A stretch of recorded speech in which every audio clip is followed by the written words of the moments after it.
ಎಲ್ರಿಗೂ ನಮಸ್ಕಾರ. ನಾವು ಪ್ರತಿದಿನ ಆಫೀಸಲ್ಲಿ ವರ್ಕ್ ಮಾಡ್ತಾ ಇರ್ತೀವಿ. ಈ ಫೈಲ್ಗಳನ್ನು ಒಂದೊಂದು ಫೋಲ್ಡ್ರಲ್ಲಿ ಇಟ್ಟಿರ್ತೀವಿ, ಬಟ್ ಅವು ಯಾವಾಗ ಏನು ಅಂತ ಸಿಗೋದಿಲ್ಲ. ಅದಕ್ಕೆ ನಾವು ಒಂದು ಹೊಸ ವಿಧಾನವನ್ನು ನೋಡೋಣ. ಇವಾಗ ನಾನಿಲ್ಲಿ ಒಂದು ಈ ರೀತಿ ಲಿಂಕ್ ಮಾಡ್ಕೊಂಡಿದ್ದೀನಿ. ಇವಾಗ ನೋಡಿ, first PUC 2021, second PUC 21-22, staff salary XL, staff salary, ಈ ಥರ ಎಲ್ಲ ಒಂದು ಎಕ್ಸೆಲ್ ಮಾಡ್ಕೊಂಡಿದ್ದೀನಿ. ಈಗ ಸೆಕೆಂಡ್ PUC 21-22 ಮೇಲೆ ಕ್ಲಿಕ್ ಮಾಡ್ತೀನಿ. ಅದು ನೋಡಿ, ಡೈರೆಕ್ಟಾಗಿ ಆ ಫೈಲ್ ಲೊಕೇಶನ್ಗೆ ನಾವು ಹುಡುಕೋ ಅವಶ್ಯಕತೆ ಇರೋದಿಲ್ಲ. ಸೆಕೆಂಡ್ PUC ಹೋಮ್ ಇದು ಅಂದರೆ ಸೆಕೆಂಡ್ PUCಗೆ ಏನೇನು ಸಂಬಂಧಪಡ್ತಾವೆ ಅಂತೆಲ್ಲ ರೆಡಿ ಮಾಡಿ ಇಟ್ಟಿದ್ದೀನಿ. ಅಡ್ಮಿಷನ್ ಪ್ರೊಸೆಸ್ ಚೆಕ್ ಲಿಸ್ಟನ್ನು ಡೌನ್ಲೋಡ್ ಮಾಡಿದರೆ ಇಲ್ಲಿ ಬರುತ್ತೆ. ಆಮೇಲೆ ಹೋಮ್ ಅಂತ ಕ್ಲಿಕ್ ಮಾಡಿದರೆ ಮತ್ತೆ ಅಲ್ಲಿಗೆ ಬರುತ್ತೆ. ಆಮೇಲೆ ಫೈನಲ್ ಫೀ ಇಂಡೆಂಟ್ ಅದ್ರ ಬಗ್ಗೆ ಇಲ್ಲಿ ಹೋಮ್ ಬಟನ್ ನೋಡಿದ್ರೆ ಮತ್ತೆ ಮೆನು ವಿವರಣೆ, ನೆಕ್ಸ್ಟ್ ಟೆಸ್ಟ್ ರಿಸಲ್ಟು, ಈ ಥರ ಕ್ಲಿಕ್ ಮಾಡಿದಾಗ ಎಲ್ಲ ತೋರಿಸುತ್ತೆ. ನೋಡಿ, ಆಮೇಲೆ ವ್ಯಾಸಂಗ ಪ್ರಮಾಣ ಪತ್ರದ ಮೇಲೆ ಕ್ಲಿಕ್ ಮಾಡ್ತೀನಿ. ಅದು ವ್ಯಾಸಂಗ ಪ್ರಮಾಣ ಪತ್ರವನ್ನು ಒಂದು ಲೊಕೇಶನ್ ಮಾಡಿ ಇಟ್ಟಿರ್ತೀವಲ್ಲ, ಅಲ್ಲಿಗೆ ಕರ್ಕೊಂಡು ಹೋಗುತ್ತೆ ಅಥವಾ ತಾನೇ ಓಪನ್ ಆಗಿಬಿಡುತ್ತೆ. ಇನ್ನು ಅದೇ ರೀತಿ ಸ್ಟಡಿ ಸರ್ಟಿಫಿಕೇಟ್ ಸಹ ನಾವು ಅದ್ರ ಮೇಲೆ ಕ್ಲಿಕ್ ಮಾಡಿದರೆ ಸ್ಟಡಿ ಸರ್ಟಿಫಿಕೇಟ್ ಇರೋ ಡಾಕ್ಯುಮೆಂಟ್ ಹತ್ರ ಹೋಗ್ಬೋದು. ಸ್ಟಡಿ ಸರ್ಟಿಫಿಕೇಟ್ PDF ಸಹ ನಾವು ಲಿಂಕನ್ನು ಕ್ರಿಯೇಟ್ ಮಾಡಿ ಈ ಥರ ಕ್ಲಿಕ್ ಮಾಡಿದಾಗ PDF ಸಹ ಓಪನ್ ಆಗುತ್ತೆ. ನಾವು ಈ ರೀತಿ ಹೇಗೆ ಮಾಡುವುದು ಎಂಬ ವಿಧಾನವನ್ನು ಈ ರೀತಿ ತಿಳಿಯೋಣ, ನೋಡೋಣ ಬನ್ನಿ. ಈಗ ಹೊಸ ಎಕ್ಸೆಲ್ ಶೀಟನ್ನು ತೊಗೊಂಡಿದ್ದೀನಿ.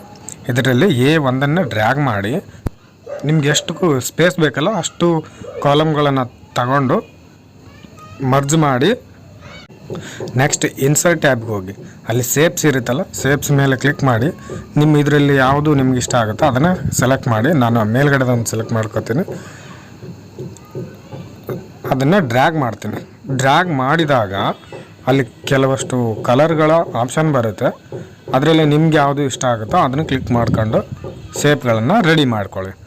ನಾನೀಗ ಆರೆಂಜ್ ಕಲರ್ ಶೇಪ್ ರೆಡಿ ಮಾಡ್ಕೊಂಡಿದ್ದೀನಿ. ಅದ್ರ ಮೇಲೆ ಕ್ಲಿಕ್ ಮಾಡಿ ನನಗೆ ಎಷ್ಟು ಬೇಕಲ್ಲ ಅಷ್ಟು ಶೇಪ್ಗಳನ್ನು ಅದನ್ನು ಕಾಪಿ ಮಾಡ್ತೀನಿ. 6 ಬೇಕು, ನಾನು 6 ಮಾಡ್ಕೊಳ್ತೀನಿ. 6 ಮಾಡಿಕೊಂಡು ಅದರಲ್ಲಿ ನನಗೇನೇನು ಮಾಹಿತಿ ಬೇಕು, ಡೈಲಿ ನೀಡ್ ಇರುವಂತಹ ವಿಷಯಗಳನ್ನು ಅಲ್ಲಿ ಆ್ಯಡ್ ಮಾಡ್ತೀನಿ. ಒಂದು ಫಸ್ಟ್ PUC ಮತ್ತು ಸೆಕೆಂಡ್ PUC ಔಟ್ವಾರ್ಡ್ ಅಂತ ಇಲ್ಲಿ ಉದಾಹರಣೆ ಅಷ್ಟೇ ತೋರಿಸ್ತೀನಿ. ನೆಕ್ಸ್ಟು ಲೆಫ್ಟ್ ಬಟನ್ ಕ್ಲಿಕ್ ಮಾಡಿದ್ಮೇಲೆ ಇಲ್ಲಿ ಹೈಪರ್ ಲಿಂಕ್ ಅಂತೇಳಿ ಕಾಣಿಸುತ್ತೆ. ಅದನ್ನು ಕ್ಲಿಕ್ ಮಾಡಿದ್ಮೇಲೆ ಒಂದು ಫೋಲ್ಡ್ರ್ ಓಪನ್ ಆಗುತ್ತೆ.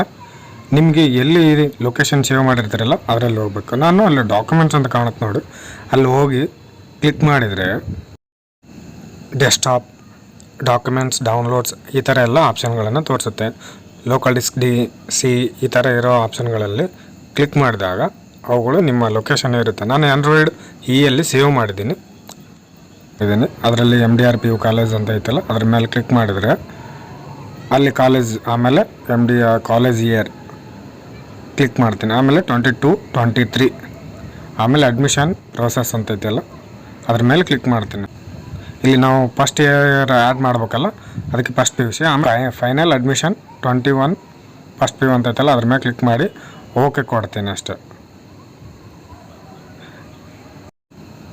ಅದೇ ರೀತಿ ಔಟ್ವಾರ್ಡ್ ಮೇಲೆ ಕ್ಲಿಕ್ ಮಾಡಿ ಹೈಪರ್ ಲಿಂಕ್ ಅಂತ ಕಾಣಿಸುತ್ತೆ. ಅದ್ರ ಮೇಲೆ ಕ್ಲಿಕ್ ಮಾಡಿದ ಮೇಲೆ ಸೇಮ್ ಅದೇ ಥರ ನೀವು ಲೊಕೇಶನ್ ಎಲ್ಲಿ ಇರುತ್ತಲ್ಲ ಅಲ್ಲಿ ಹೋಗಿ ನೀವು ಲೋಕಲ್ ಡಿಸ್ಕ್ D ಅಂತ ಇರುತ್ತಲ್ಲ ಅಲ್ಲಿ ಹೋಗಿ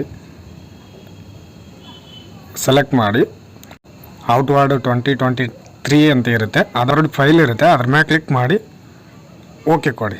ಇವಾಗ ಲಿಂಕ್ ಆ್ಯಡ್ ಆಗಿರುತ್ತೆ.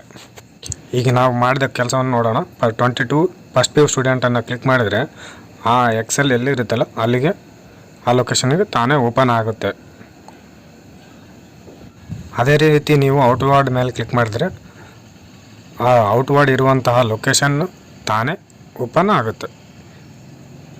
ಈ ವಿಡಿಯೋ ಇಷ್ಟ ಆದರೆ ಲೈಕ್ ಮಾಡಿ, ಶೇರ್ ಮಾಡಿ, ಸಬ್ಸ್ಕ್ರೈಬ್ ಮಾಡಿ. Thank you.